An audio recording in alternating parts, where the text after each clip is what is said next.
피부는 어떻게 관리하느냐에 따라 달라질 수 있나요? 물론입니다. 제가 나이 들어 보여서 미치겠어요. 이 책을 쓰면서 가장 강조하는 것이 생활 속에서 비교적 어렵지 않게 우리가 매일매일 피부 루틴으로 생각하고 피부를 항상 젊고 건강하게 유지할 수 있는 생활 습관 7가지에 대해서 여기 설명을 해놨습니다. 제가 저속 피부 노화 생활 습관 7가지인데 그거를 습관적으로 습관이 들면 그렇게 노력하지 않아도 습관적으로 다 쉽게 매일매일 피부를 젊고 건강하게 유지하는 좋은 습관을 할 수 있는 거거든요. 어렵지 않은 거니까 한번 책을 읽고 잘 해보시면 좋고요. 아마 10년, 20년, 30년 꾸준히 하다 보면 60이 됐는데 자기 또래보다도 10년, 많게는 20년 더 젊게 보일 수 있지 않을까? 그리고 요즘에는 레이저나 피부 시술 이런 걸 많이 하는데 굳이 그런 거를 안 해도 될 정도로 피부를 젊고 건강하게 유지할 수 있지 않을까? 이렇게 생각을 하고 있습니다. 그래서 한번 꼭 읽어보시고 생활 속에서 철저히 생활 습관을 한번 유지해 보시기를 꼭 추천드립니다. 피부 노화를 늦추려면 어떤 생활 습관이 가장 중요하다고 보시나요? 7가지를 다 이제 얘기 드리면 좋겠는데, 제가 생각하기에 그 중에 중요한 거는 이제 잘 주무시는 겁니다. 숙면을 취하는 거예요. 또 하나는 스트레스를 현대사회에서는 안 받을 수는 없는데 스트레스를 빨리빨리 해소하고 스트레스를 이겨내는 겁니다. 또 한 가지는 충분히 수분 섭취를 하는 것이 중요합니다. 왜 잘 자는 게 왜 중요하느냐? 숙면, 자는 시간 동안은 우리 피부가 낮 시간 동안 받은 상처를 치유하고 피부를 재생시키는 그런 아주 소중한 시간입니다. 특히 밤 10시부터 새벽 2시 사이가 중요하다고 합니다. 그래서 밤 12시, 1시까지 핸드폰 보고 깨어있지 마시고 10시 이전에 주무셔서 황금 시간인 피부 회복과 피부 재생의 시간을 피부한테 주는 게 중요합니다. 우리가 자는 동안에는 낮 시간 동안에 받은 손상 이런 게 치유됩니다. 그러기 위해서는 자는 동안 세포가 증식이 많이 되고 또 손상받은 DNA도 이 자외선이나 활성산소 때문에 DNA가 손상을 받거든요. 그런 것도 자는 시간 동안 치유가 되게 됩니다. 그렇기 때문에 낮 시간 동안 받은 피부 손상을 치유하는 그런 현상이 일어나게 되고, 또 자는 동안에는 성장 호르몬이 많이 나옵니다. 그래서 우리 특히 청소년들 한창 성장해야 될 그런 연령의 아이들은 충분히 자주는 게 좋고요. 성인이나 나이 드신 어르신도 피부가 손상되고 또 우리 몸을 건강하게 유지하는데 중요한 역할을 하는 성장 호르몬이 많이 나오는 그 시기가 주무시는 시기이기 때문에 항상 일정한 시간에 주무시고 일정한 시간에 기상하시는 게 꼭 필요하고, 또 이 코티졸이라고 하는 호르몬이 자는 동안에는 떨어집니다. 코티졸이 피부 장벽을 망가뜨리는 역할을 하기 때문에 스트레스 호르몬인 코티졸이 자면서 감소돼서 피부 건강에도 굉장히 좋은 역할을 한다. 그렇게 말씀을 드릴 수 있습니다. 그래서 항상 일정한 시간에 잠자리에 들고 또 일정한 시간에 기상하고, 그것이 일주기 리듬이라고 그래가지고 사람은 낮 시간과 밤 시간에 피부가 하는 일이 달라집니다. 근데 일주기를 서카디안 리듬을 항상 일정하게 유지해야 피부가 제때 재생도 하고 회복도 하는 그런 역할을 제대로 할 수 있기 때문에 항상 일정한 시간에 숙면을 취하는 게 굉장히 중요합니다. 두 번째, 스트레스를 받으면 스트레스 호르몬인 코티졸이 굉장히 증가하게 됩니다. 혈중 내 코티졸이 증가하면 만병의 원인이 되는데 피부도 예외가 아니라서 코티졸이 증가하면 코티졸이 피부 장벽을 망가뜨리게 돼서 피부가 굉장히 건조하게 되고, 또 코티졸이 콜라겐 합성을 억제하기 때문에 주름이나 피부 노화 증상을 증가시키게 되고요. 그리고 코티졸이 피지 분비를 증가시켜서 이게 여드름이 있는 사람에는 여드름이 심해지고 또 피부 트러블이 망가지게 됩니다. 그래서 스트레스는 받으면 바로 해소하는 게 좋은데, 스트레스를 해소할 때 이제 좋은 방법이 명상입니다. 명상을 하시거나 아니면 쉽게 할 수 있는 게 호흡법이거든요. 그래서 4초 동안 복식 호흡으로 숨을 크게 들이신 다음에 7초 동안 참으세요. 참고 그 다음에 입으로 8초 동안 길게 숨을 내쉬면 그게 478 복식호흡법이라 그래서 부교감 신경을 활성화시켜서 스트레스를 해소해서 코티졸 레벨을 떨어뜨리는 효과가 있다는 것이 잘 알려져 있습니다. 그래서 스트레스를 받거나 아니면 마음이 불안할 때는 그런 478 복식호흡법을 가만히 앉아서 명상을 하시면서 한 5회 내지 10회 반복을 하면 마음도 편해지고 스트레스가 금방 해소되는 것을 느끼실 수 있고요. 그 다음에 피부가 건조하지 않고 피부의 보습을 잘 유지시키는 게 굉장히 중요한데, 그러기 위해서는 충분한 물을 마시는 게 중요하다 하는 것이 과학적으로 여러 논문에 잘 증명이 되어 있습니다. 그래서 남자의 경우에는 3.7리터, 그거는 음식을 통해서 흡수하는 수분 양까지 합친 겁니다. 여성의 경우에는 2.7리터. 보통 음식으로 한 20%를 흡수하기 때문에 2리터에서 3리터 정도의 물을 음식 먹을 때 말고 틈틈이 조금씩 음료를 마셔주는 게 피부 건강에 좋고 피부 장벽을 튼튼하게 하고 피부 노화를 예방하는 데 굉장히 효과적이다 하는 논문이 많이 나와 있고요.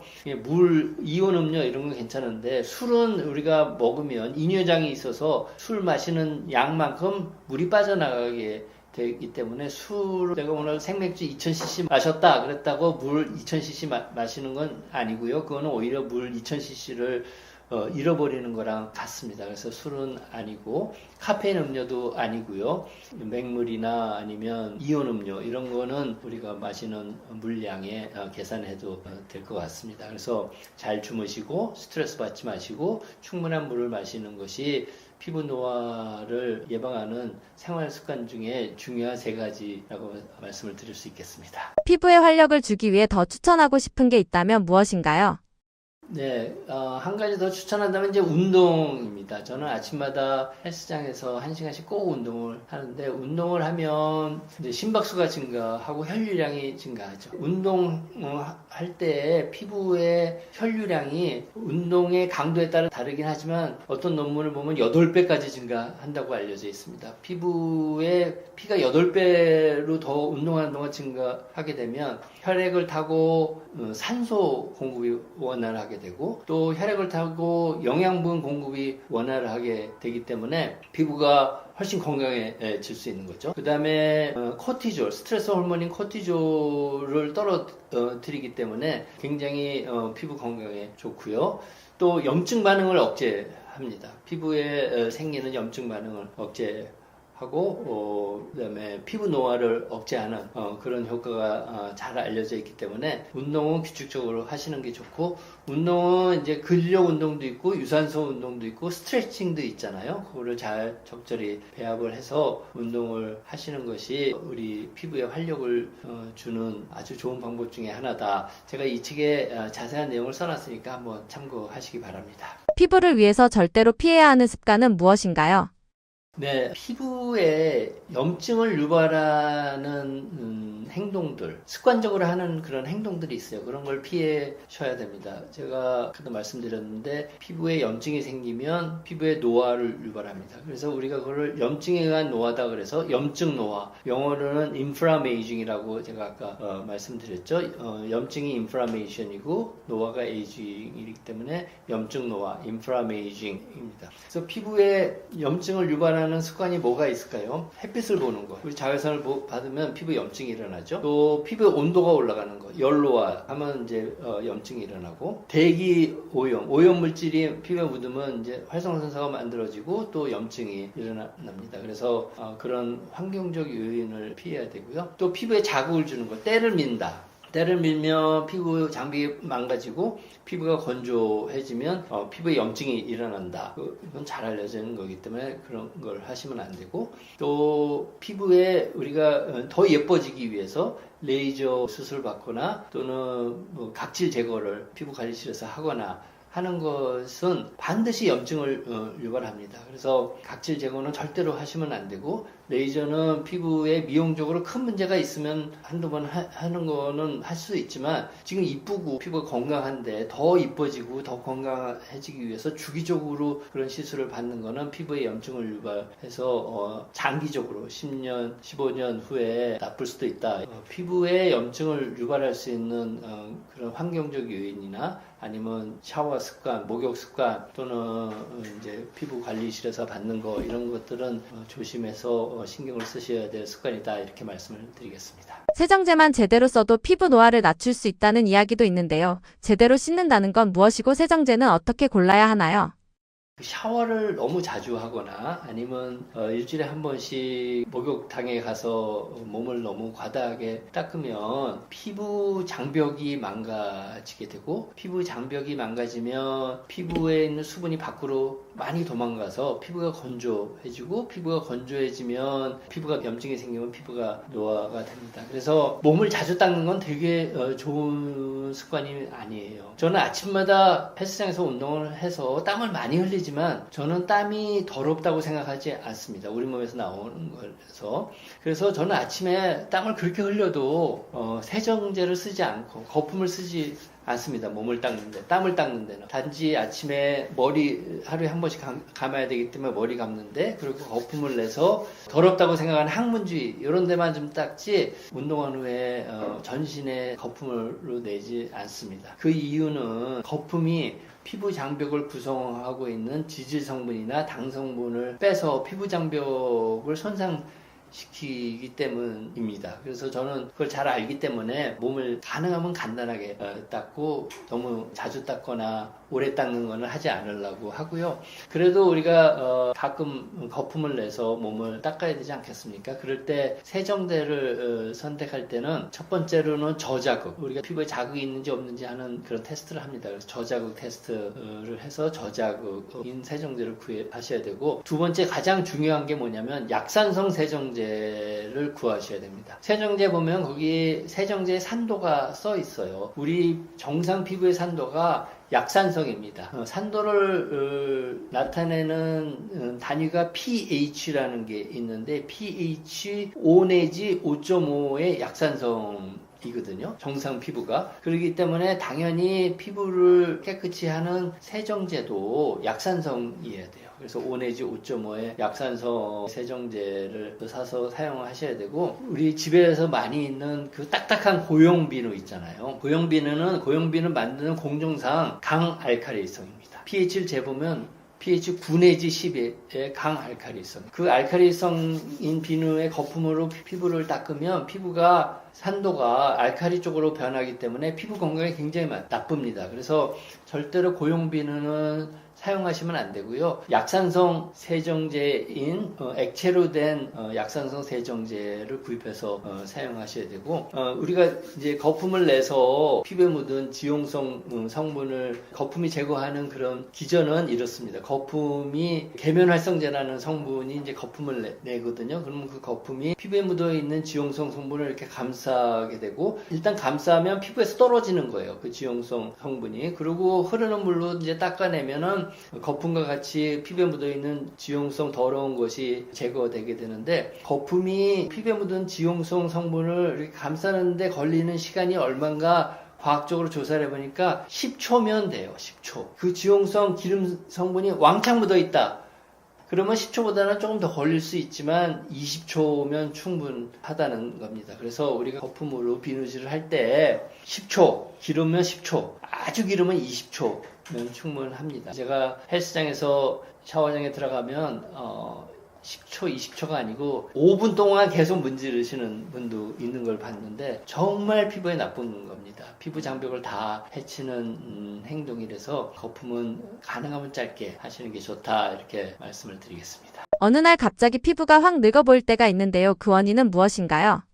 네, 피부 노화는 한꺼번에 나오는 게 아니고 태어날 때부터 피부는 노화되기 시작해서 20대, 30대가 되면 20, 30대로 보이고 40대, 50대를 보이면 가면은 40, 50대로 노화되어 보이는 거죠. 그래서 어느 순간 거울을 보면 눈가에 주름이 생기고 늙어 보이죠. 이 책 제목대로 나이 들어 보여서 미치겠는 그런 순간이 찾아옵니다. 이거는 피부를 늙게 만드는 노화 원인들이 우리 생활 속에서 피부를 조금씩 손상시켜서 피부 안에 그런 손상이 축적이 되고 그 축적이 모여서 피부 겉으로 나타날 때 갑자기 피부가 확 나이 들어 보여서 미치겠는 순간이 찾아오게 되는 겁니다. 이 책에 피부를 노화시키는 노화 원인, 가속 피부 노화 원인 9가지를 설명을 해놨는데 가장 중요한 것은 역시 햇빛입니다. 햇빛에 들어가 있는 자외선이 가장 중요하고 또 하나 중요한 것이 이제 피부의 온도가 올라가는 경우에 피부가 노화됩니다. 그래서 햇빛에 의한 피부 노화를 열로화, 영어로는 포토에이징이라고 하는 것이 잘 알려져 있고요. 또 피부의 온도가 올라가서 생기는 그런 열로화는 제가 서울대병원 피부과 교수로 연구하면서 피부 온도가 올라가니까 피부가 노화되는구나 하는 것을 세계 처음으로 발견을 하고 그거를 열로화, 영어로는 Thermal Skin Aging이라고 제가 명명을 했습니다. 그래서 요즘에는 광노화, 열로화 이런 것이 피부 노화를 촉진하는 가장 중요한 원인들 중에 하나로 잘 인식이 되고 있는 그런 원인입니다. 열노화를 말씀하셨는데요. 정말로 열이 노화를 앞당기는 건가요? 열이 많다기보다도 피부의 온도가 올라가는 겁니다. 우리 체온이 몇 도죠? 36.5도잖아요. 피부의 온도는 몇 도인지 혹시 아실까요? 피부의 온도는 부위마다 약간의 차이는 있지만 31도 내지 32도입니다. 체온은 뜨끈뜨끈한 혈액이 돌아다니면서 36.5도를 잘 유지를 하고 있지만 피부는 외부 환경으로부터 열을 뺏기기 때문에 피부 온도는 31도 내지 32도입니다. 피부가 항상 31도 정도 되기 때문에 피부에 있는 모든 효소들, 피부에도 효소가 많지 않겠습니까? 그런 효소들이 31도에서 작용을 제일 잘하게 그렇게 세팅이 돼 있고 그렇기 때문에 피부의 기능은 31도, 32도에서 가장 좋습니다. 근데 우리가 살다 보면 피부의 온도가 금방 40도, 41도 이렇게 올라가는 경우가 상당히 많아요. 어떤 경우에 그럴 수 있을까요? 햇빛을 오래 보면 햇빛 속에 들어가 있는 적외선은 다른 말로 열선이라고 그러잖아요. 그 적외선이 피부에 흡수돼서 피부의 온도를 쉽게 올립니다. 제가 서울대병원 피부과 실험실 옥상에서 재보니까 초여름에 옥상에 한낮에 올라가 있으면 5분만 지나면 피부 온도가 40도까지 올라가는 걸 볼 수가 있고요. 또 난로나 아니면 여기 난방기구 같은 걸 직접 재면 피부 온도가 금방 올라가죠. 그리고 여러분들 좋아하시는 사우나나 찜질방 이런 데 가면 제가 거기 가서 피부 온도를 재보니까 40도까지 후딱 올라갑니다. 그리고 뜨거운 물 속에 들어가 있으면 목욕탕에 있는 물의 온도는 한 40도, 42도 이 정도 되지 않습니까? 그래서 제가 연구를 해보면 피부 온도가 올라가면 자외선을 받은 거랑 거의 동일한 효과가 생깁니다. 활성산소가 많이 만들어지고요. 혈관이 증가하게 되고 콜라겐 합성을 억제하게 되는 등 피부의 노화를 촉진하는 여러 가지 문제가 생기게 됩니다. 그래서 피부 온도가 올라가는 경우에 생기는 피부 노화를 우리가 열노화라고 하고 피부의 온도가 올라가는 것은 좋지 않기 때문에 항상 피부 온도는 31도로 유지하도록 노력해야 된다 이렇게 말씀을 드립니다. 제가 어느 라디오 방송을 우연히 들으니까 어떤 유명한 여성 배우가 나오셔가지고 본인은 겨울철에 아무리 날씨가 추워도 차에 히터를 틀지 않는다 하는 거를 듣고 그분이 열노화에 대해서 공부를 하셨나 보다 제가 그렇게 느낀 적이 있습니다. 그래서 피부 온도가 높아지면 열노화가 생긴다 하는 것은 꼭 알아두셨으면 좋겠습니다. 자외선에 의한 피부 노화도 심각하다고 들었는데 어떤가요? 우리가 햇빛이 피부 노화를 유발한다는 건 잘 알려져 있죠. 그래서 사진을 보면 노출 부위의 얼굴이나 목 부위의 피부가 햇빛에 가려진 팔 안쪽이나 가슴 이런 피부보다 훨씬 피부 노화가 심하게 온 것을 느낄 수 있거든요. 특히 햇빛 속에는 빨주노천 파남보, 우리가 물건을 보는 가시광선이 있고요. 그 다음에 가시광선보다 짧은 파장의 광선이 있습니다. 그거를 우리가 자외선이라고 하고, 또 가시광선보다 파장이 긴 거를 우리가 적외선, 조금 아까 말씀드린 열선이라고 하는 적외선이 있는데, 자외선이 가장 피부 노화를 유발하는 나쁜 영향을 많이 미치는 것으로 알려져 있지만, 우리가 적외선이나 가시광선도 피부 노화를 유발한다고 알려져 있습니다. 자외선이 가장 피부 노화를 유발하는 나쁜 영향이 크고요. 자외선은 세 가지 종류가 있습니다. 자외선 A가 있고, 자외선 B가 있고, 자외선 C가 있어요. 근데 자외선 C는 저 오존층에 있는 오존에 다 흡수돼가지고 다행히 우리 지표면에는 도달하지 않기 때문에 여러분들 피부에는 아무런 영향을 미치지 못하고 있습니다. 그래서 신경 안 쓰셔도 되고요.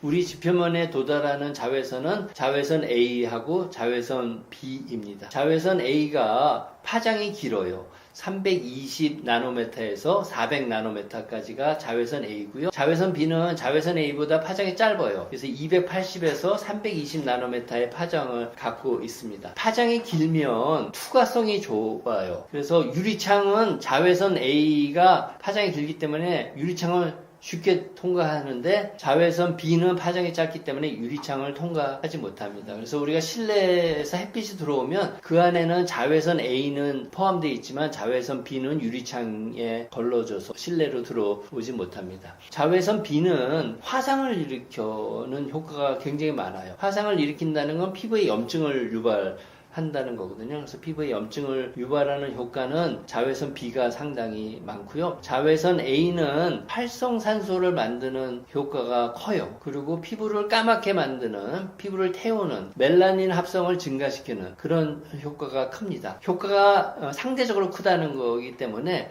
자외선 A도 염증을 유발하는 효과는 있고, 자외선 B도 활성산소를 만들거나 피부를 까맣게 만드는 효과는 있긴 합니다. 그렇지만 상대적으로 자외선 B는 염증을 유발하는 효과가 크고, 자외선 A는 활성산소나 피부를 까맣게 만드는 그런 효과가 크다, 이렇게 이해하시면 되고요. 이 자외선은 피부 노화를 유발하는 주범으로 알고 계셔야 됩니다. 그래서 자외선을 많이 받으면 피부 노화가 심하게 일어나게 되고, 두 번째로 자외선은 피부암을 유발하는 발암물질로 잘 알려져 있습니다. 그래서 세계보건기구 있잖아요. WHO라는 세계보건기구에서는 자외선이 1급 발암물질이기 때문에 철저히 피해라, 이렇게 권고하고 있습니다. 세계보건기구는 인류의 건강을 책임지는 유엔기구인데 거기서 철저히 차단하라, 이렇게 권고하고 있습니다. 1급 발암물질이라고. 그리고 세 번째는 좀 더 놀라운 사실인데, 자외선이 우리 머리를 나쁘게 합니다. 이거는 제가 서울대병원 피부과 실험실에서 연구한 결과로 좋은 논문도 많이 낸 그런 결과인데, 자외선을 피부가 받으면 피부에서 만드는 코티졸이라는 그 호르몬이 피로 흘러 들어가서 그것이 뇌에 들어가서 뇌 해마에서의 신경합성을 억제하기 때문에 자외선을 많이 보면 기억력도 떨어지고 인지 기능도 나빠진다 하는 것이 밝혀져 있기 때문에 자외선은 철저히 피해야 됩니다. 피부 노화도 억제하고 피부암도 억제하고 머리도 스마트하게 유지하기 위해서는 자외선을 철저히 차단하는 것이 꼭 필요하고요. 이런 얘기를 제가 드리면 많은 분들이, 그러면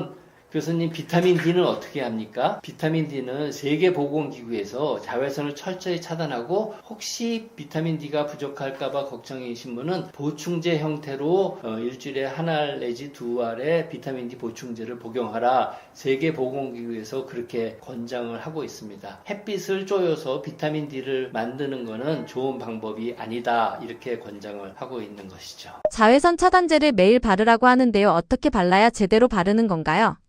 네, 자외선 차단제는 꼭 발라야 됩니다. 왜 꼭 발라야 되느냐? 제가 말씀드렸죠? 피부 노화를 예방하고 피부암을 예방하고 머리가 나빠지는 걸 예방하기 위해서 꼭 발라야 하는데 일단 효과가 좋은 자외선 차단제를 구입해야 되겠죠?